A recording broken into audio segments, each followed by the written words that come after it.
안녕하세요. 잡시광입니다. 1990년대 후반 이후 일본의 기업들은 생산 비용 절감을 위해 생산 거점을 해외로 돌려왔습니다. 그 결과 2018년 기준 일본 기업의 해외 생산 비율은 25%에 달했고 그중 30%는 중국에 집중되어 있었습니다. 그런데 미중 무역 갈등에 따른 보호주의 무역 바람이 일자 중국에 집중된 생산 거점은 상당한 위험 부담으로 다가오게 됩니다. 그래서 일본 기업들은 제조 거점을 중국에서 베트남, 태국, 인도네시아, 말레이시아 같은 아세안 국가들로 눈을 돌리게 됩니다. 그리고 이 같은 일련의 과정은 한국의 기업들에게도 똑같이 적용됩니다. 한국 기업들도 생산 기지를 탈중국해 아세안 국가들로 눈을 돌리는 과정을 진행하고 있습니다. 자연스럽게 베트남, 태국, 인도네시아 같은 국가를 상대로 한 영향력 확대를 두고 한국과 일본의 경쟁 관계가 생겨나게 됩니다. 오늘은 그 중에서도 인도네시아에서의 한국과 일본의 경쟁 관계에 대한 이야기를 다루어 보았습니다. 앞서 말씀드린 것처럼 일본은 인도네시아에 상당한 공을 들이고 있는데요. 최근 부임한 스가 총리의 행보만 보아도 이 같은 사실을 알 수 있습니다.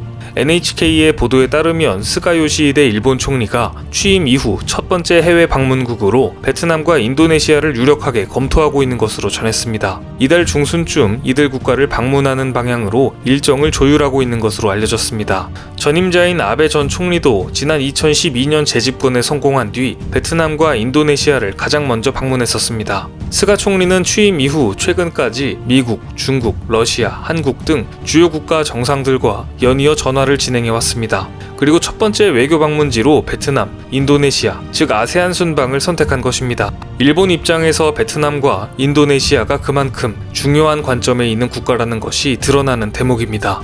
실제로 베트남은 동남아 국가연합 아세안의 올해 의장국이며 인도네시아는 아세안에서 인구가 가장 많고 주요 20개국 회원국입니다. 그런데 정작 인도네시아는 연이어 한국에 적극적인 러브콜을 보내고 있습니다. 지난달 인도네시아의 해외 사업 관련 주요 인사들이 단체로 한국에 방문하기도 했습니다. 바로 인도네시아 국영기업부 장관과 투자조정청장이 직접 한국을 방문한 것인데요. 이들은 LG화학과 현대차의 인도네시아 배터리 공장 설립 투자 문제를 매듭짓기 위해 불이 나게 달려왔습니다. 바흐릴 라하달리아 투자청장은 출국 전 한국에 가서 전기차 배터리 문제를 해결할 것이다 라고 밝혔습니다. 바흐릴 투자청장은 이번 사업은 세계적 투자가 될 것이다. 배터리 공장은 인도네시아 바탕산업단지의 100헥타르 부지에 지을 것이라며 그동안 인도네시아는 그간 니켈 원광을 수출했지만 이곳에 리튬 배터리 공장이 지어지면 부가가치를 얻을 수 있을 것이라고 말했습니다. 인도네시아 에릭 장관도 광산업에서 배터리 생산 등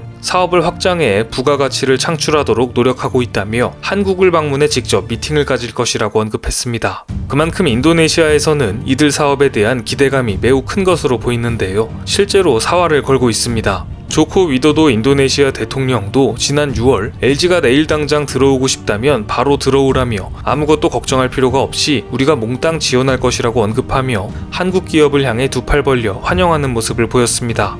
실제 인도네시아는 배터리에 사용되는 니켈과 코발트, 망간 생산국으로 2030년에 전기차 산업 허브가 되는 것을 꿈꾸고 있습니다. 니켈과 코발트는 전기차 배터리에 사용되는 필수 자원입니다. 그리고 니켈계 배터리는 LG화학, 삼성 SDI 같은 한국 배터리 기업들이 주력으로 생산하고 있습니다. 중국의 CATL은 니켈계 배터리가 아닌 인산철계 배터리를 주력으로 연구 및 생산하고 있습니다. 즉 니켈, 코발트가 풍부한 인도네시아와 니켈계 배터리의 절대 강자인 LG화학, 차세대 전기차를 생산하려는 현대차와는 이익관계가 서로 절묘하게 맞아떨어지는 조합입니다. 인도네시아는 니켈, 코발트라는 자원을 활용하여 전기차 시대로 변화하는 시기에 중추적인 역할을 하고 경제 성장을 이루려는 목표를 가지고 있습니다. 따라서 인도네시아 정부는 자카르타 외곽 부카시에 현대차 완성차 공장과 LG화학 배터리 공장을 유치하는 데 공을 들이고 있습니다. 이 같은 꿈을 안고 이번 방한 기간 동안 인도네시아 고위급 관계자들은 LG화학 신학철 부회장 등과 회동을 했습니다. 인도네시아 내 배터리 합작 공장 여부에 대해 직접 설득에 나선 것입니다. 현재 LG화학과 현대자동차는 인도네시아에 합작 공장을 세우는 것을 검토하고 있지만 공장 부지 선정 문제 등으로 속도가 나지 않고 있는 상황입니다. 인도네시아 투자청에서는 배터리 공장을 중부 자바의 바탕산업단지로 유도를 하고 있지만 LG화학 측에서는 현대자동차 공장을 짓고 있는 서부 자바주의 부카시 카라왕을 검토하고 있는 것으로 전해졌습니다. LG화학은 인도네시아에 단독 투자하는 것이 아니라 현대차와 첫 번째 배터리 합작사를 설립하는 방안을 추진해왔습니다. 이처럼 사업 속도가 나지 않자 답답한 나머지 인도네시아 투자청장이 급기야 직접 한국을 방문해 국내 기업의 인도네시아 투자를 읍소하는 모습입니다. 한국을 향한 인도네시아의 노력은 얼마 전에도 있었습니다. 인도네시아는 지난 8월에도 한국 기업인들의 입국 절차를 간소화하는 등 한국 기업 유치를 위해 적극적인 모습을 보여왔습니다. 8월 합의를 통해 한국 기업인들은 국내에서 발급받은 음성 확인서만 있으면 인도네시아 내에서 14일간의 자가격리 면제를 적용받을 수 있게 됐습니다. 당시 입국 절차 간소화는 신남방 정책 국가대상 한국 기업인의 특별 입국을 제도화한 첫 번째 사례였다는 점에서 파격적인 대우였습니다. 한국과 경제, 외교 등 다양한 분야에서 긴밀한 협력을 이어가자는 적극적인 시그널로 보입니다. 실제로 이같이 긴밀하고 친밀한 양국 관계는 우리 기업에도 상당한 이점을 안겨줄 것으로 전망됩니다. 예컨대 인도네시아 배터리 합작 공장이 현실화할 경우 현대차의 시장 선점에도 탄력이 예상되고 있습니다. 내년 북카시 델타마스 공단에서 운영을 시작하는 완성차 공장의 전기차 제조 원가 절감과 생산 물량 증대를 동시에 기대할 수 있습니다. 인도네시아 시장을 발판으로 동남아시아 시장까지 새로운 시너지를 창출하는 기회로 작용할 수도 있습니다. 한국과 인도네시아의 긴밀한 협력 분야는 또 있습니다.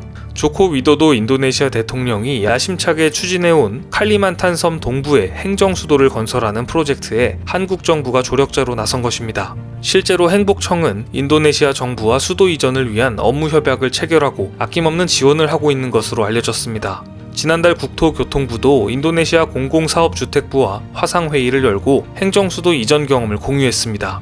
구체적으로 한국 정부는 KCT 네트워크 등 공적 개발 원조를 통해 인도네시아 정부의 신수도 도시개발계획 수립을 지원하기로 했습니다. 인도네시아 정부도 전문가 파견을 요청했습니다. 인도네시아의 새로운 시대를 여는 국책 사업에 한국의 경험이 큰 도움이 되고 있는 것으로 보입니다. 한국의 건설 경험을 공유하는 양국이 밀접한 논의로 추후 건설 관련 수주도 기대가 되고 있습니다.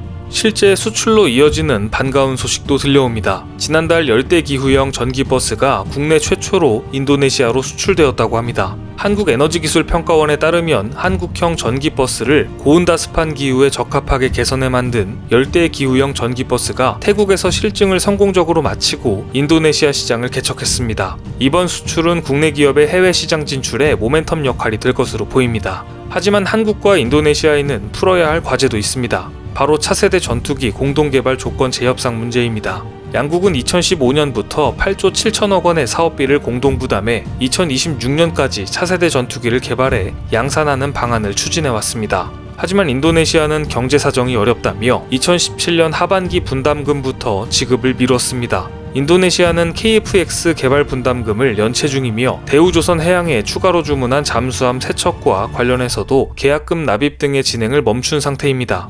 이번에 양국은 재협상을 통해 개발 분담금 비율 조정과 기술 추가 이전 등의 쟁점을 두고 논의한 것으로 알려졌습니다. 문제 해결을 위해 한국에서도 최근 김건 외교부 차관보가 인도네시아 수도 자카르타를 방문했습니다. 지난달 김 차관보는 레트노 마루수디 인도네시아 외교장관을 만나 양국 고위급 교류와 소통 활성화 코일9 위기 극복을 위한 협력 강화를 논의했습니다. 이 자리에서 레트노 장관은 한국 기업들의 인도네시아 투자 확대 등 경제 협력 강화를 기대한다며 인도네시아가 양질의 안전하고 효과적인 백신을 다량 확보하기 위해 노력 중이라고 설명했습니다.